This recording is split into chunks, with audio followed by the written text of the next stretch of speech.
주님께서 여러분과 함께 요한이 전한 거룩한 복음입니다. 주님 영광 받으소서. 방에서 유다가 나간 뒤에 예수님께서 말씀하셨다. 이제 사람의 아들이 영광스럽게 되었고 또 사람의 아들을 통하여 하느님께서도 영광스럽게 되셨다. 하느님께서 사람의 아들을 통하여 영광스럽게 되셨으면 하느님께서도 몸소 사람의 아들을 영광스럽게 하실 것이다. 이제 곧 그를 영광스럽게 하실 것이다. 얘들아, 내가 너희와 함께 있는 것도 잠시뿐이다. 내가 너희에게 새 계명을 준다. 서로 사랑하여라. 내가 너희를 사랑한 것처럼 너희도 서로 사랑하여라. 너희가 서로 사랑하면 모든 사람이 그것을 보고 너희가 내 제자라는 것을 알게 될 것이다. 주님의 말씀입니다. 그리스도님 찬양합니다. 참 예수님, 부활 제 5주일이죠. 또 5월도 오늘도 중반을 또 지내고 있습니다. 오늘 복음은 어떻게 보면 또 예수님 말씀 중에서 가장 유명한 말씀이죠. 서로 사랑하여라. 너희들에게 새 계명을 준다. 구약 성경에서는 10계명이 있었고 시간이 지나면서 여기에 이제 여러 탈무드라든가 여러 가지 또 해설들이 나오면서 613개의 계명으로 확장되었고 나중에 이것은 1644개나 되는 새 칙으로 계속해서 확장되는 과정을 거쳤는데 예수님께서는 이것을 하나의 계명으로 압축하셨죠. 새 계명을 준다. 서로 사랑하여라. 사랑하면 다 어떻게 보면 지킬 수 있는 계명들이죠. 10계명만 보더라도 하나님을 사랑하면 하나님을 흠숭할 것이고 하나님을 사랑하면 그분의 이름을 거룩하게 또 보낼 것이고 또 하나님을 사랑하면 주일도 거룩하게 지낼 것이고 또 부모님을 사랑하면 부모님께 효도할 것이고 모든 10계명도 결국 보게 되면 서로 사랑하면 그 계명들을 너무나 기쁘게 지킬 수 있는 것들이고 그래서 이 모든 계명을 하나의 계명으로 압축하셨다. 새 계명을 준다. 서로 사랑하여라 라고 하는 것이 예수님께 받은 우리 그리스도인들의 지상 명제라고 그렇게 생각되어지는 그런 말씀입니다. 그런데 독특하게 오늘 복음에서 예수님께서는 사랑하라 라고 말씀하시면서 서로 사랑하여라 라고 말씀하시죠. 우리들은 잠시 착각하는 경우가 많이 있어요. 모든 사람을 사랑해야 된다. 모든 존재를 다 사랑해야 된다라고 생각할 수 있겠지만 예수님의 말씀은 서로 사랑하여라. 이 말씀의 궁극적인 뜻은 뭐냐면 너희들이 마땅히 응당히 사랑해야 될 사람을 먼저 사랑해야 된다.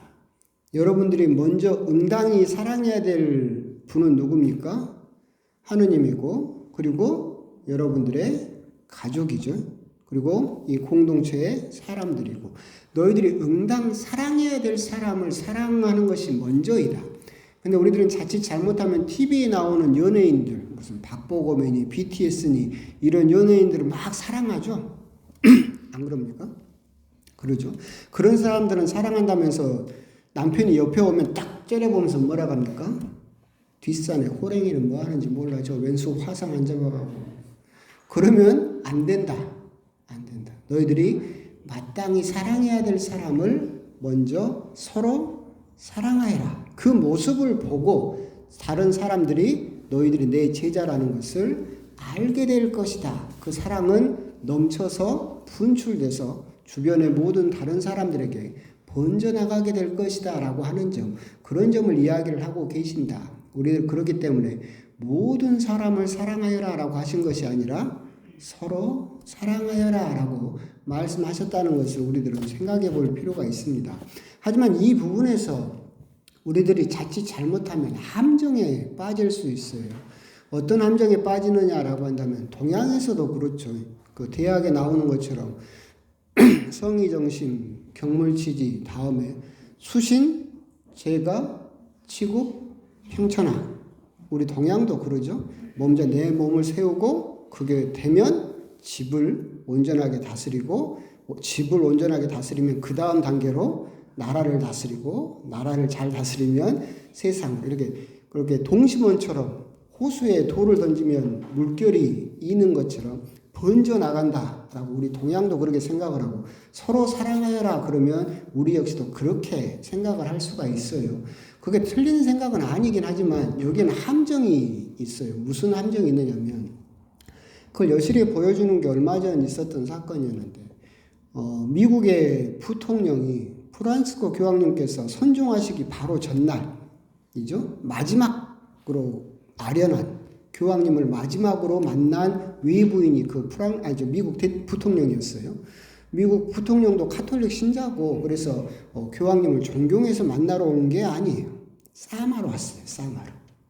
왜 그러느냐라고 한다면 미국 부통령이 언론에 그렇게 이야기를 했어요. 서로 예수님도 서로 사랑하라고 그랬다. 그래서 내 가족을 먼저 사랑하고 내 이웃을 사랑하고 내 민족을 사랑하고 그런데 거기에는 이주민이나 외국인 노동자는 포함되지 않는다. 그러니까 트럼프가 지금 외국인 노동자들을 쫓아내는 것은 정당하다. 이렇게 언론에 이야기를 했죠. 그래서 교황님께서 택도 없는 소리다. 교황님이. 우리 그리스도교의 윤리는 그렇게 시작되지 않는다. 착한 사마리아 사람의 비유를 봐라. 그렇죠? 착한 사마리아 사람이 길에 강도당한 사람을 구해주죠. 강도당한 사람이 그 사람의 가족이었어요? 아니죠. 친족도 아니었고 같은 민족도 아니었어요. 그런데 그 사람에게 사랑을 실천했죠. 교황님께서는 그러기 때문에 착한 사마리아 사람의 비유를 보게 되면 우리 그리스도교의 사랑은 그런 식으로 동심원처럼 여기 먼저 사랑하고 그 다음에 이렇게 번져나가는 사랑이 아니다 라고 반대를 하셨어요. 그러니까 이 부통령이 뽀로로 달려와서 교황님하고 싸우려고 찾아왔던 거였어요. 근데 교황님은 그 다음날 바로 선종하셨죠. 이 서로 사랑하여라를 잘못 해석하면 그렇게 해석할 수 있어요. 서로 사랑하니까 내 가족 먼저 사랑해야 되고 내 가족과의 사랑이 완성되지 않으면 더 사랑이 넓어질 수가 없고 이 경계선 너머에 있는 사람은 내가 사랑할 필요가 없다. 그렇게 해석을 해버릴 수가 있다. 또 그렇게 해석을 해버렸기 때문에 미국에서는 이주민이나 외국인 노동자를 쫓아내는 것을 성경을 가지고 정당화하는 그런 파렴치한 일이 또한 벌어질 수 있다. 오늘 서로 사랑하여라 라고 하는 것은 착한 사마리아 사람의 비유에 드러나는 그런 사랑과 전혀 이렇게 관계가 없는 것은 아니죠. 출발점이 사실은 서로 사랑하는 것에서부터 시작해야 된다. 너희들이 그러잖아요. 다른 보이지 않는 사람은 사랑한다라고 하면서 내 옆에 있는 사람을 사랑하지 못한다라고 한다면 멀리 있는 사람을 사랑하는 그 사랑은 사실은 거짓말이 될 수 있겠죠.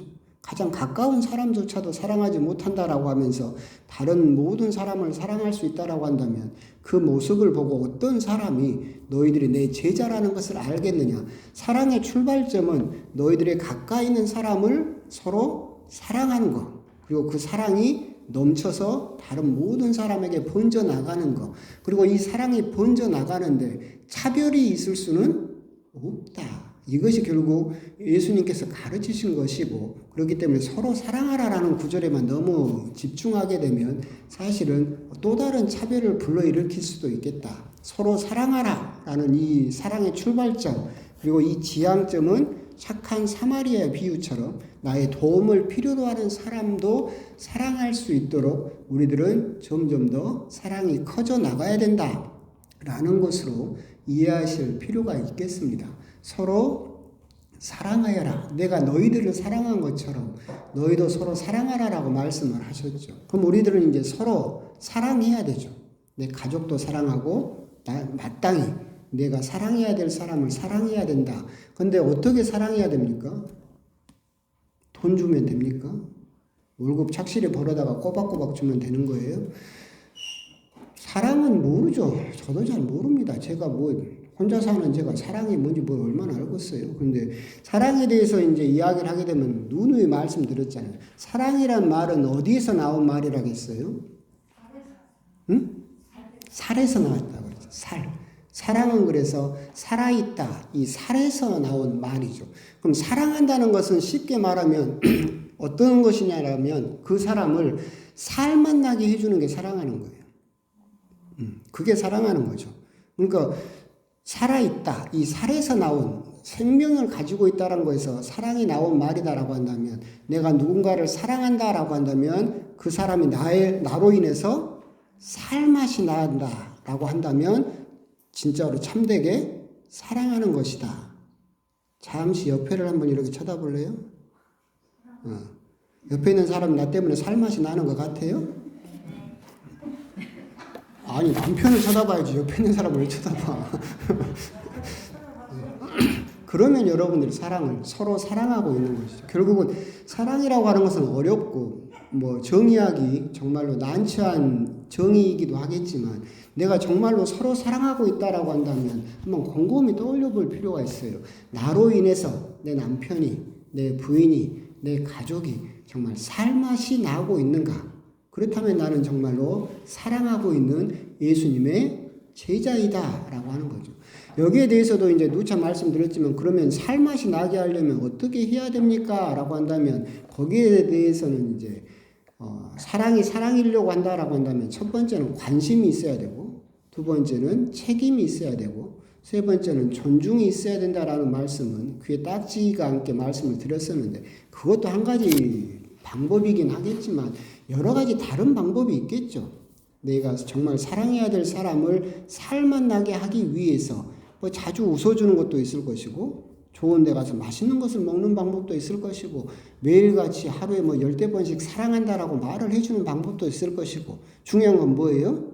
그 사람이 나로 인해서 이 험난한 세상을 그래도 너 때문에 살맛이 난다라는 생각이 들게 해주는 것. 그것이 결국은 사랑하는 가장 궁극적인 방법이지 않을까. 이것은 결국 예수님께서 우리들에게 보여주신 방법이죠. 당신이 십자가에서 죽고 당신이 그렇게 당신의 생명을 바친 이유가 뭐냐면 우리들을 살리기 위해서 당신이 그렇게 돌아가셨고 그렇기 때문에 내가 너희들을 그렇게 내 생명을 바쳐서 너희들이 죄와 죽음으로부터 벗어나서 살맛 나게 해 주었듯이 내가 너희들을 그렇게 사랑했듯이 너희도 그렇게 서로 사랑하여라. 그렇게 사랑을 하게 되면 다른 모든 계명은 저절로 다 해결되고 다 지켜낼 수 있다라고 하는 것. 그런 부분에 대해서 오늘 복음은 예수님께서 첫 번째 계명으로서 그렇게 사랑을 말씀하셨다라고 하는 점, 그런 점에 대해서 한번 더 곰곰이 묵상을 해보셨으면 좋겠습니다. 오늘 미사 중에나 기도 중에나 아침에 일어나셔서 기도를 시작하실 때 그리고 저녁에 주무실 때 끝기도를 하실 때 한번 곰곰이 생각을 해보십시오. 아, 나로 인해서 내 주변 사람들이 살맛이 나고 있는가? 아니면 나로 인해서 죽을 맛이 나고 있는가? 그 부분에 대해서 한번 또 곰곰이 또 묵상을 해보셨으면 좋겠습니다. 아멘.